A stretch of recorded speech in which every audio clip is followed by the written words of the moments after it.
Hello guys, and welcome to the next tutorial of ethical hacking and penetration testing via Kali Linux. So in the previous tutorials we have taken a look of almost all of the things which you would need as a beginner, and in this tutorial I'll be teaching you something which is called as a denial of service attack, or when done by multiple people from different networks, it is called as distributed denial of service attack, which is very harmful, and it cannot even be you can say prevented at most of the times. So in this tutorial I will be teaching you denial of service attack, that is DOS, and distributed denial of service attacks. And you don't need to be an expert in anything to go ahead and do a denial of service attack, just a few basic things and you can do that. So to start with, the first thing that I would ask you would be that what is DOS and what is DDoS? What are the effects of DDoS, levels of DDoS, preventing? How can we go ahead and prevent DDoS? But you might be wondering that I just told you that it cannot be prevented. So the thing is that it most likely cannot be prevented, and most of the times if there's an attack going on, then you cannot go ahead and stop it. But even before the attack starts, you can do something at least so that you could go ahead and prevent it from happening in the very beginning. And I'll show you why it is useful and why they are used in multinational companies. So what is DDoS exactly, or what is DOS exactly to start with? So it uses the fact that while a service can be more than sufficient to cater to the demands of the desired users, a drastic increase in unwelcome users can make the service go down. Most of us use the words like "this website was down the other day," or without any idea of what it actually means. Well, now we will know today what exactly that means. To give you a good example of what is happening exactly, I'll take you to two different examples.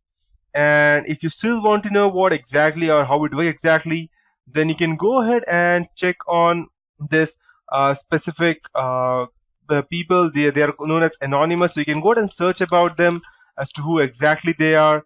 And okay, so anonymous is a group which most people don't know of exactly who they are, because they mostly consist of random people, and they call themselves as hacktivists, and they normally go ahead and DDoS a lot of networks, and some of them have been caught, but you cannot go ahead and actually catch all of them, because they can be any one of us. It can be you, me, or anyone else. So anyone who wants to be anonymous can just go ahead, wear a mask, and help go ahead and doing an attack or anything. So they have done lots of other things. They have even done some kind of attacks on different countries as well, and still they are unable. People are unable to catch them. Even FBI is behind lots of them, but it's simply not possible to catch all of them. And they were the first to. They were not the first to go ahead and do this attack, but it's because of them that this attack became so famous that people came to know about the importance of a distributed denial of service attacks, because they almost do this in any kind of groups. That's why. So if you want further information, then you can go ahead and do that, go ahead and research on them. But today I'll be giving you the basic concept of how exactly this works with two examples. First thing will be a multiplayer online game, and second thing would be a bus stop. So to start with, scenario one would be a multiplayer online game. So now just consider you are playing an online multiplayer game. There are millions of other people who also play this game. Now there's a pool in the game over here that everyone likes to visit. Now you and your friends know that they have the power of numbers. So there are a lot of you, and together you decide to make identical characters in the game. That means you make all of them look similar. Then all of you go and block the access to the pool. You just carried out a denial of service attack. Yes, it's as simple as it is. The users of the game have now been deprived of a service which they had obtained the right to use when they signed up for the game. And this is just what the guys at 4chan, that is the birthplace and residence of Anonymous, they did a long time ago, this kind of games. And this is the basic kind of thing that gives you a very basic idea of what a denial of service attacks can be. So let's go ahead and take a look at scenario 2. This is not exactly what I was trying to, but I could not find any other good, let's say, a good image. So I took this image from out of nothing.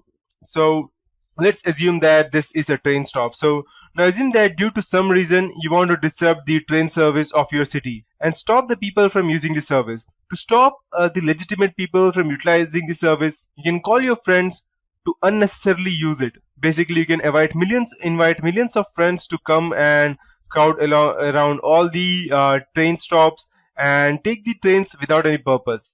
Practically, it is not feasible since you don't have millions of friends, and they're not definitely going to waste their time and money riding aimlessly from one place to another just for the sake that you want to go ahead and block people from using it. But this is how it works in the digital world. So while this may seem impossible in the real world, in the virtual world, you can cause as much load as 1,000 or even 1,000,000 users alone at the click of a button. There are many tools out there for this purpose.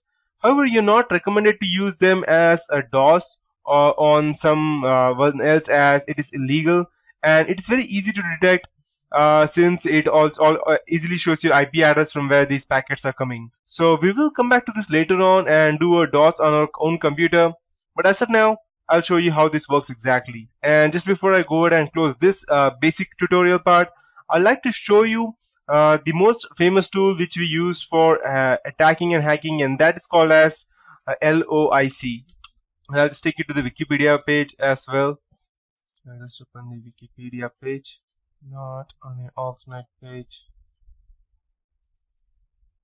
Okay, perfect. Perfect. So as you can see, this LOIC is known as Low Orbit Ion Cannon. It is an open source network stress testing application for DOS attack. It's written in C sharp, and it was initially developed by these blah blah blah and all these things. So it was mostly used by you can say as anonymous for going ahead and doing multiple attacks on people. And it's quite easy. I'll just go ahead and show it out to you. I'll just go ahead and download the binary zip file from over here. You can download these files. It's just like around 4 to 10 MB. I don't know exactly what's total. Okay, so I cannot go ahead and download that, I believe. My system is blocking me from downloading it. Never mind, since we won't be actually doing any kind of DOS attack on anyone else, I will only be using the Kali Linux to going ahead and doing the attack on my own system. I won't be needing that, since LOIC is mostly used when you want to go ahead and do a DOS attack on anyone else's website or something. So we won't be doing a DOS attack on a website. We will only be doing that on a computer. So let's go ahead and start. Let me show you how it looks like in exactly our images. So, okay, so this is how the LOIC software looks like. So as soon as you download it from the SourceForge website, just double click it, it will start running, and make sure that your antivirus is disabled, because it will most probably detect itself as malware. And you also have a LOIC application for in Google Play Store. Let me check whether they may have deleted that. Let me check. Okay, here it is. Okay, I believe that Google Play Store has removed this from their web page.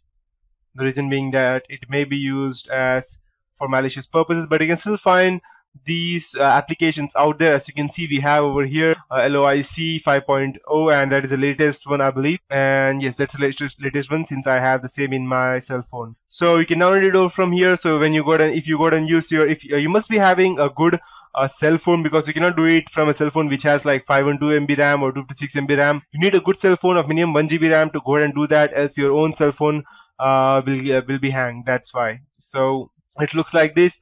You can go and enter the URL or the IP address of whichever computer or website you want to go ahead and start. Just click lock on, and the target will be selected. And just go ahead and select over here. It will be start flooding.